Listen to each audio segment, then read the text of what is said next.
मेरे प्यारे दोस्तों, अपने गैजेट, अपने कंप्यूटर को भूल जाओ। कैंची, गोंद और कागज लेकर तैयार हो जाओ, क्योंकि कागज का करिश्मा शुरू हो रहा है। कागज के साथी, कागजी दोस्त।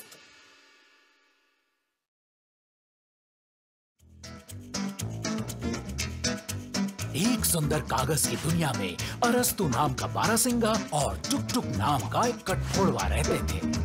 मौसम का हाल। कागज के जंगल में पतझड़ आ चुका था और इस मौसम में हर जगह की तरह पत्ते तो गिरते ही हैं और कभी-कभी बारिश भी होती है। ओ आरी, देखो पतझड़ आ गया। मैं बहुत दुखी हूँ, मुझे अच्छा नहीं लग रहा। मुझे भी मेरे दोस्त। पतझड़ हमेशा गर्मियों के बाद ही आता है और हम इसे बदल नहीं सकते। अरस्तु और टुक टुक को अफसोस हो रहा था क्योंकि सारे रंगीन पत्ते अब पेड़ों पे नहीं थे। जंगल बड़ा मायूस लग रहा था और सूना भी। टुक टुक, मैं सोच रहा था क्यों ना हम जंगल को रंग दें ताकि सर्दियां आने तक ये जगह वैसी ही खुशहाल और रंगीन लगने लगे। क्या कहते हो? कमाल का कागजी ख्याल है आरी, चलो रंग लगाएं। दोस्तों ने जंगल में पेंटिंग करना शुरू किया क्योंकि वो चाहते थे कि जंगल बेरंग और उदास ना लगे।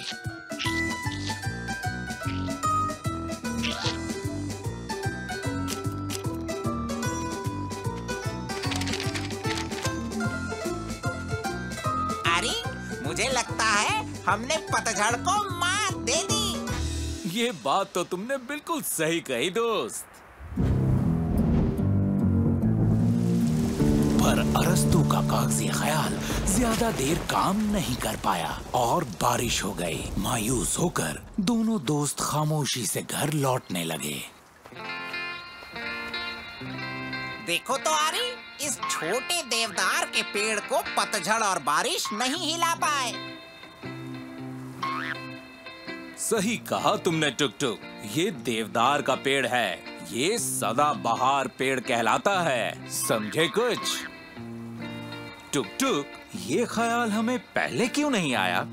हमें जंगल में कुछ ऐसे ही देवदार के और पेड़ लगाने चाहिए। हुर्रे! कितनी सारी कागजी हरियाली होगी पूरे साल, है ना?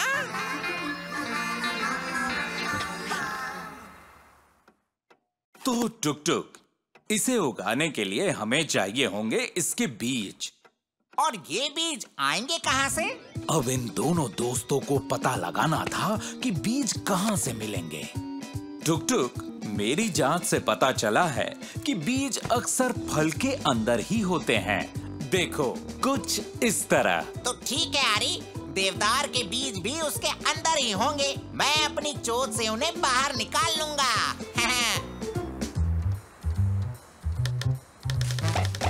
ओह टुक टुक, देखो इस पे चिलगोजे लग गए। आरी, तुम सही कह रहे हो, यही है वो फल, देवदार के चिलगोजे।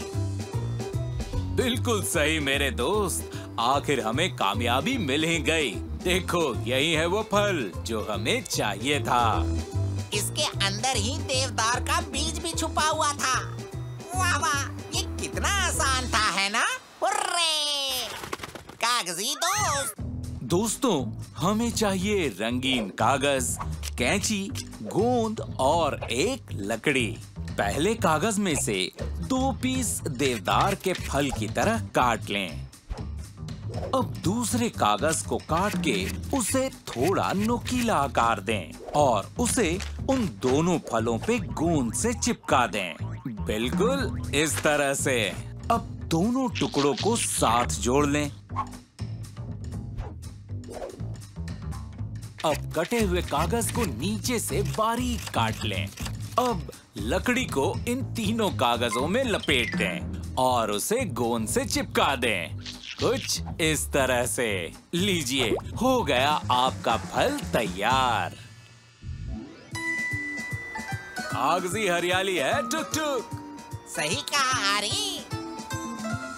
अब पतझड़ हो या सर्दियां, कागजी शहर में हमेशा हरियाली रहती है और इसके लिए यहाँ के सारे कागजी दोस्त टुक टुक और अरस्तु के शुक्रगुजार हैं, क्योंकि दोनों दोस्तों ने उनके रहने की जगह रंगीन और खुशहाल बना दी, साल के बाकी महीनों की तरह। कागज का करिश्मा में फिर मिलेंगे। एक सुंदर कागज की दुनिया में अरस्तु नाम का बारहसिंगा और टुक टुक नाम का एक कठफोड़वा रहते थे। फिर से छुट्टी।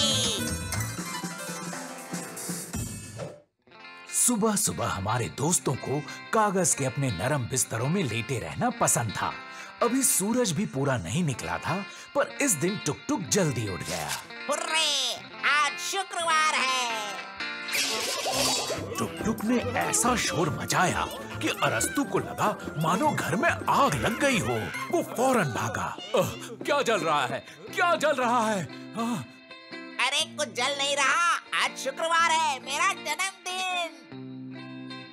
अरे हाँ, प्यारे टुक टुक, मैं तो भूल ही गया था कि आज तुम्हारा जन्मदिन है। जन्मदिन की तुमको बहुत बहुत बधाई। तुम्हारे लिए उपहार डिंग डोंग। क्या? Ding dong? ले लो तुम्हारा उपहार डिंग डोंग। अरे वाह, मेरा प्यारा कागज का केक। अरे ये कौन है? ये भी उपहार है? ये था मुर्गा एडवर्ड। अपने पूरे जीवन में वो सुबह बांग देता रहा और उसकी बांग से हर नए दिन की शुरुआत होती थी। पर एक बार उसकी जैविक घड़ी खराब हो गई। मेरे दोस्त, ये बताओ कि जैविक घड़ी खराब होने का क्या मतलब होता है? कुछ समझ में नहीं आया। रात ही रात और दिन कहाँ है? मेरा जन्मदिन, उसे वापस लाओ। कहाँ है मेरा जन्मदिन?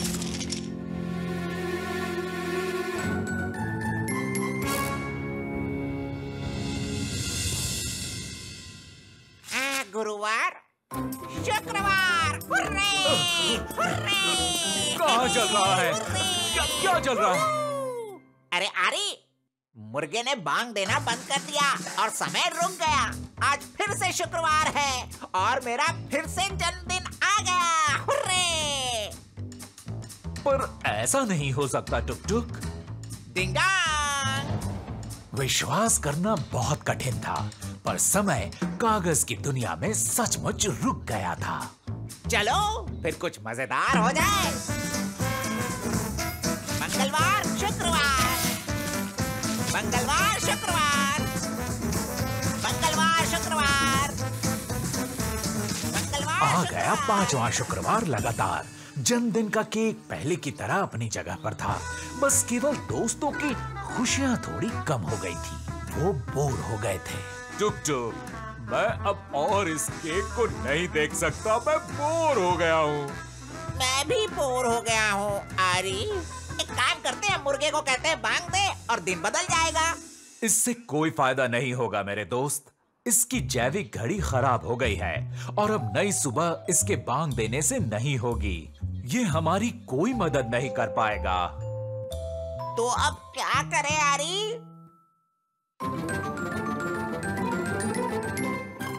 मिल गया आइडिया। हमें ऐसी नई घड़ी की जरूरत है जो कभी खराब ही ना हो। हमें सौर घड़ी की जरूरत है। समझ गए टुक टुक? कागजी दोस्त, एक कागज की प्लेट लो और उसके बीच में छोटा सा छेद करो। इस छेद में मिल्क शेक पीने की स्ट्रॉ लगा दो। अब प्लेट पर 1 से 12 तक अंक लिखो। ठीक दोपहर को इस घड़ी को सूरज की रोशनी में ऐसे रखो ताकि स्ट्रॉ की परछाई सीधे अंक 12 पर पड़े। अब जैसे जैसे सूरज आगे बढ़ेगा, परछाई भी बदलती जाएगी। अब सूरज की गति के साथ स्ट्रॉ की परछाई वो समय दिखाएगी जो सचमुच की घड़ी बताती है। तो बन गई ना हमारी सौर घड़ी। है ना मजेदार? क्या फिर से जन्मदिन? अरे नहीं नहीं यारी, बहुत कागजी है। आज मेरा जन्मदिन नहीं है मेरे दोस्त। तो फिर चलो हम जश्न मनाते हैं। जन्मदिन नहीं, उसका जश्न बहुत कागजी हो गया। आरी, टुक टुक और मुर्गा एडवर्ड ने खूब मजे किए। और क्या, आगे और ढेर सारे त्योहार पूरे साल मनाने को बाकी थे, एकदम अलग और बिल्कुल नए। तो ऐसे कागज लोग की ये कहानी खत्म हुई। कागज का करिश्मा में फिर मिलेंगे। एक सुंदर कागज की दुनिया में अरस्तु नाम का बारहसिंगा और टुक टुक नाम का एक कठफोड़वा रहते थे। ऊंचाई पर एक बार टुक टुक और अरस्तु ने कागज में लोटो खेलने का फैसला किया। देखो तो टुक टुक, मैना ने पार्क शब्द बनाया है। इसका मतलब मैं फिर से जीत गया। कैसे? फिर से? नहीं नहीं आरी, इसे नहीं गिना जाएगा, ऐसा शब्द है ही नहीं। हाँ, तुम गलत हो टुक टुक। पार्क एक ऐसी जगह है जहाँ पेड़ जहाँ चाहे वही नहीं उगते, बल्कि एक योजना से उन्हें उगाया जाता है। कैसी योजना? पेड़ों के साथ? नहीं नहीं टुक टुक, पेड़ों के साथ नहीं, बल्कि जैसे कि हमारे साथ, क्योंकि पेड़ एक गोल, चौकोर या दिल के आकार में भी विकसित किए जा सकते हैं और ये बहुत ही कागजी है। दिल के आकार में? दिल के आकार में? ये तो कागजी है। ये बताना होगा कि कुछ दूर पर एक बड़ा कागजी मैदान था। वहीं मित्रों ने अपने पार्क को बनाने का निर्णय लिया। टुक टुक, हमारे पास एक अद्भुत पार्क बन रहा है और वो एक दिल के आकार की तरह दिखेगा। टुक टुक ने चारों ओर देखा पर कोई दिल नहीं दिखाई दिया उसे। अजीब बात है आरी, पर रूप में ये एक पेड़ जैसा दिखता है। सही कहा जाए तो कई पेड़ों जैसा। हाँ मेरे मित्र, पार्क एक दिल जैसा दिखेगा यदि तुम उसे ऊंचाई से देखोगे तो, समझे? अच्छा तो ये बात है, मैंने फौरन इस बारे में क्यों नहीं सोचा। और दोस्तों ने पेड़ पौधे लगाना जारी रखा, क्योंकि वे जितनी जल्दी हो सके ये देखना चाहते थे। लो, सब हो गया टुक टुक, पार्क तैयार है। हुर्रे, अभी हम देखेंगे ऊपर से ये पार्क कैसा दिखता है। पर वहीं अचानक कठफोड़वे के समझ में आया कि आरी पार्क को बहुत ऊंचे आकाश से नहीं देख सकता, क्योंकि वो पक्षी नहीं है और वो बिल्कुल उड़ना नहीं जानता। आरी, तुम पक्का उड़ना नहीं जानते हो? नहीं, मैंने तो कभी कोशिश भी नहीं की है। तो चलो कोशिश करें, ये बहुत आसान है आरी। और टुक टुक ने अरस्तु को उड़ना सिखाने का काम शुरू कर दिया। पंखों को ऐसे करो, हाँ बहुत अच्छा, हिलाने की जरूरत है। टुक टुक, पर मुझे तो कोई पंख नहीं है। हाँ तो जो भी तुम्हारे पास है उसको पंखों की तरह हिलाओ। अरस्तु कूदा और उसने अपने हाथों और पैरों को हिलाया। टुक टुक, ये कितना अजीब है, मैं उड़ रहा हूँ। अच्छा है कागज का बारहसिंगा होना और उड़ना। तो अब प्लान बी पर आते हैं। और दोनों मित्र प्लान बी पर आ गए। आरी, ये भाप है जो तुम्हें भाप लेने में मदद करेगा। अरे ये तो बहुत गर्म है। आरी, अब तुम तैयार हो? चलो हम फिर से कोशिश करते हैं। नहीं टुक टुक नहीं, चलो एक काम करते हैं, किसी दूसरे प्लान पर आ जाते हैं। ठीक है, जैसा तुम कहो आरी। चलो फिर प्लान सी पर काम करते हैं। पर जल्दी पता चला कि प्लान सी और दूसरे प्लान्स भी कोई काम के नहीं हैं। आरी, मुझे लगता है हमें नए प्लान की जरूरत है।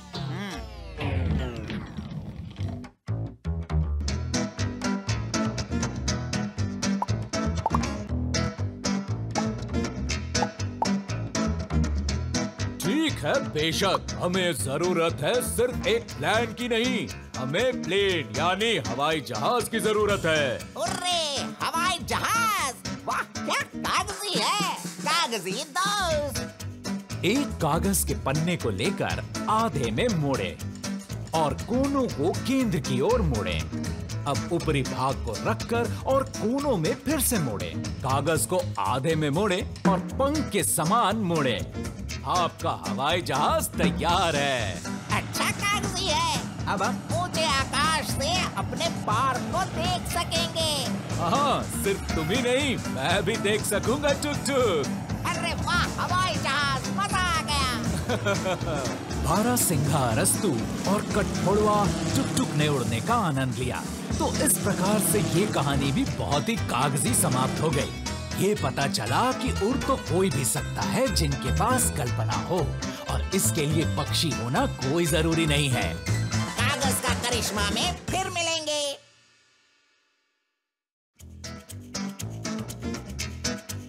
एक सुंदर कागज की दुनिया में अरस्तु नाम का बारहसिंघा और टुक टुक नाम का एक कठफोड़वा रहते थे। एक रहस्यमय चिट्ठी। एक सुहानी कागजी सुबह एक अजीब सी चिट्ठी दोस्तों के यहाँ आई। देखो टुक टुक, कितनी कमाल की चिट्ठी है। किसने भेजी है आरी? इसमें लिखा है अगर किसी को ना पहुँचे तो वापस काले कागजी शहर लौटा दें। पता नहीं कौन है। चिट्ठी फटी हुई है और बहुत ही बुरी लिखाई में भेजी है। आरी, मुझे देखने दो। मैं बुरी लिखाई को पहचानने में माहिर हूँ। मेरी आंटी एक मुर्गी है, उसकी लिखावट देखनी चाहिए तुम्हें। ये तो बहुत बुरी तरह घिसी हुई है। कहीं ये कोई तस्वीर तो नहीं जिसे हम दीवार पर टांग दें? क्या लगता है तुम्हें? चलो चल के डाकिये से ही पूछते हैं कि वो इसे लाया कहाँ से है। और दोनों दोस्त फौरन निकल पड़े उस डाकिये को ढूंढने के लिए। और इनकी खुशकिस्मती कि वो ज्यादा दूर तक नहीं गया था। डाकिये ने उन्हें बताया कि वो चिट्ठी वो दूर के काले कागजी शहर से ही लाया था, और इसे भेजने वाला था एक मूस जिसका नाम था टमटम, जो कि अरस्तु और टुक टुक दोनों का ही पुराना जानने वाला था। टमटम ने खास कागजी भाषा सीखी ताकि वो अपने दोस्तों तक अपनी खबर पहुंचा सके। पर वहाँ दूर काले कागजी शहर में ना तो कोई पत्थर है ना सीधा पेड़ जिस पे कागज को रख के टमटम अच्छे से लिख सके। इसीलिए टमटम को रेत पर रख के ही लिखना पड़ा। इसी वजह से इसकी लिखावट ऐसी हो गई। बेचारा दोस्त टमटम, उसने कितनी परेशानी से लिखा और अब हम इसे पढ़ भी नहीं पा रहे। क्यों ना हम उसे कोई फल भेज दें? मैंने सुना है कि फलों पे भी लिखा जा सकता है। नहीं टुक टुक, ये बहुत ही बुरी कागजी तरकीब है। हम लोग टमटम के लिए कुर्सी और मेज बनाएंगे। मैं तो उसे सोफा बना के देना चाहता हूँ। क्या करूँ? मुझे सोफा बहुत पसंद है। तो दोस्तों ने शुरू किया कुर्सी और मेज बनाना। लकड़ियाँ यहाँ वहाँ उड़ने लगी। मेरा मतलब है कागज। और जब दोस्तों का सारा फर्नीचर पूरी तरह तैयार हो गया तो उनके सामने वो समस्या आई जिसके बारे में उन्होंने सोचा नहीं था। बिल्कुल बिल्कुल सही, कोशिश करो, ऊपर उठाओ। ये तो बहुत बड़ा और भारी है। टुक टुक, ये हमारा फर्नीचर नहीं ले जा पाएगा। इसका मतलब हमें कभी पता नहीं चलेगा कि टमटम हमसे क्या कहना चाहता है। यानी अब ये राज राज ही रहेगा, अब बल्कि सबसे बड़ा रहस्य बन के ही रह जाएगा क्या? हो सकता है इसमें कोई बहुत जरूरी बात लिखी हुई हो सकता है वो हमसे मदद मांग रहा हो। मुझे अपनी कागजी सोच से काम लेना पड़ेगा। इसमें सोचने वाली क्या बात है? हमें इसे भेजना ही होगा, वो भी जितनी जल्दी हो सके। हमें इस फर्नीचर को एक छोटी सी चिट्ठी में डालकर भेजना होगा, टमटम तक पहुंचाना होगा। मुझे लगता है हम ये कर सकते हैं। क्या तुम्हें सच में ऐसा लगता है कि ये हो सकता है? बहुत ही आसानी से हम इस फर्नीचर को मोड़ के लिफाफे में डाल देंगे। वाह, कमाल है कागजी सोच। कागजी दोस्त, एक कागज का टुकड़ा लो, फिर उसे फोल्ड करो। अब 2 जगह काटो। अब कागज को खोल दो और जहां काटा है उस हिस्से को अंदर की तरफ खोलो। ये बन गई मजबूत मेज। अब उसके नजदीक ठीक वैसे ही थोड़ा कागज काटो और फिर खोल दो। ये बन गई कुर्सी। अब उसी कागज के ऊपरी हिस्से में खिड़की बनाओ और उसे भी काटो ताकि ताजा हवा अंदर आ सके। मेज के नीचे के कागज को भी मोड़ोगे तो एक और कुर्सी तैयार। लेकिन जो सबसे जरूरी बात है वो ये कि इस फर्नीचर को बड़े आराम से मोड़कर आप एक लिफाफे में डाल सकते हैं। अरे आरी, हम इस पे डाक टिकट लगाना तो भूल ही गए। तो इस तरह खत्म हुई एक और कागजी कहानी। अरस्तु और टुकटुक ने टमटम को मेज कुर्सी भेज दी और जिसका टमटम ने शुक्रिया अदा करते हुए जवाब भी दिया। लगता है कि उसने अपनी पहली चिट्ठी में जरूर ये भी लिखा होगा कि उसे लिखने के लिए कोई सहारा चाहिए, लेकिन टुकटुक को टमटम की कमाल की लिखावट देखकर अभी भी लगता है कि वो कोई चिट्ठी नहीं थी बल्कि एक तस्वीर थी। कागज का करिश्मा में फिर मिलेंगे। एक सुंदर कागज की दुनिया में अरस्तु नाम का बारहसिंगा और टुकटुक नाम का एक कठफोड़वा रहते थे। चांदनी रात। एक बार दोनों दोस्त कठिन दिन के बाद थक गए थे। उन्होंने सोने की तैयारी की पर उन्हें नींद ही नहीं आ रही थी। आरी, ये क्या हो रहा है? रात हो गई है पर दिन जैसा उजाला है। अरे हाँ, मैं भूल ही गया था। देखो, और मैं सोच रहा था कि घड़ी के साथ कोई गड़बड़ हो गई है। नहीं टुकटुक, घड़ी का इससे कोई संबंध नहीं। हमें तो रात होते ही नींद आ जाती है। तभी आरी ने खिड़की से देखा कि पीछे जंगल से तेज प्रकाश आ रहा है। ऐसा लग रहा है जैसे सूरज डूबा ही नहीं बल्कि कागज के जंगल के पीछे छिप गया हो। टुकटुक, लगता है हमारे जंगल में आग लग गई है। आरी, आग! क्या करें? टुकटुक, पहले तो हमें शांत होना होगा और फिर आग बुझाने का तरीका सोचना होगा। चलो चलो, झील में घुस जाते हैं। वहाँ कोई आग हमें छू नहीं सकती। नहीं नहीं टुकटुक, ये कागजी सोच ठीक नहीं है क्योंकि जंगल में सभी सो रहे हैं और उनको आग का पता ही नहीं। हमें ये बुझानी पड़ेगी। बाल्टी ले लो टुकटुक। आखिर हमारे दोस्त मैदान तक पहुंच गए। एक बड़े झाड़ी के पीछे से तेज प्रकाश आ रहा था पर इस आग से न कोई गर्मी पैदा हो रही थी और न ही कोई धुआं उठ रहा था। बड़ी अजीब आग है आरी। धुआं क्यों नहीं उठ रहा? पता नहीं टुकटुक, शायद खत्म हो गया हो। अरस्तु ने बड़ी सावधानी से झाड़ी के पीछे झांका और वहां एक आश्चर्य उसका इंतजार कर रही थी। एक तेज असली चांदनी। दोस्तों ने अंतरिक्ष के मेहमान से पूछा कि वो पृथ्वी तक की इतनी दूर की यात्रा करने के बाद शायद चाय पीना चाहे। चांदनी खुशी से तैयार हो गई और वो घर की ओर चल पड़े। वाह वाह, लौटते समय और भी मजा आएगा क्योंकि हमारे पास अब चांदनी है और ये हमें रास्ता दिखाएगी। बाद में चांदनी ने कबूल किया कि संयोग से वो सो गई और पृथ्वी पर गिर गई। बात यह है कि चांदनी को कभी भी रात में सोना ही नहीं चाहिए। यहाँ अरस्तु को याद आया कि वो भी आज बिल्कुल नहीं सोया। बहुत थक गया हूँ, अब मुझे आराम करना चाहिए। मैं भी अभी चांदनी के लिए बिस्तर तैयार कर देता हूँ। आरी और टुकटुक ने चांदनी के लिए मुलायम कागजी बिस्तर बनाया और खुद भी सोने के लिए चले गए।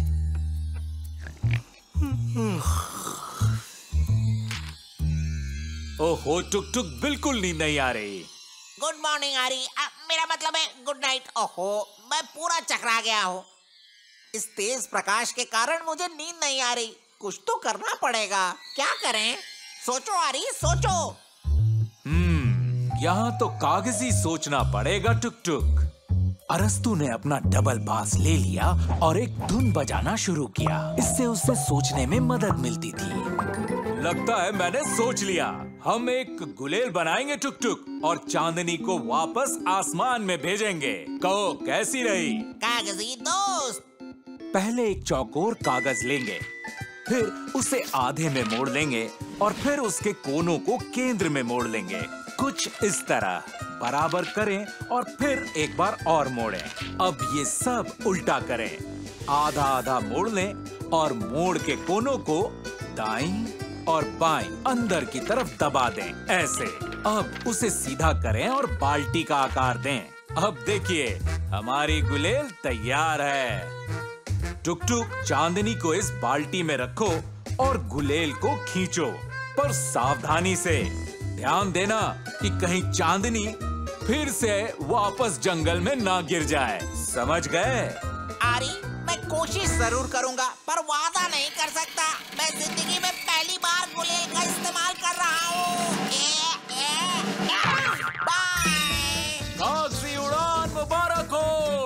चांदनी आसमान में वापस चली गई और इस बात से वो बहुत खुश थी क्योंकि उसका घर वहीं था। अरस्तु और टुक टुक ने चांदनी से विदाई ली और उससे वचन लिया कि वो अब कभी भी रात को सोएगी नहीं, और अगर अचानक सो भी गई तो हमारे दोस्त जरूर कुछ न कुछ कागजी सोच ही लेंगे। कागज का करिश्मा में फिर मिलेंगे।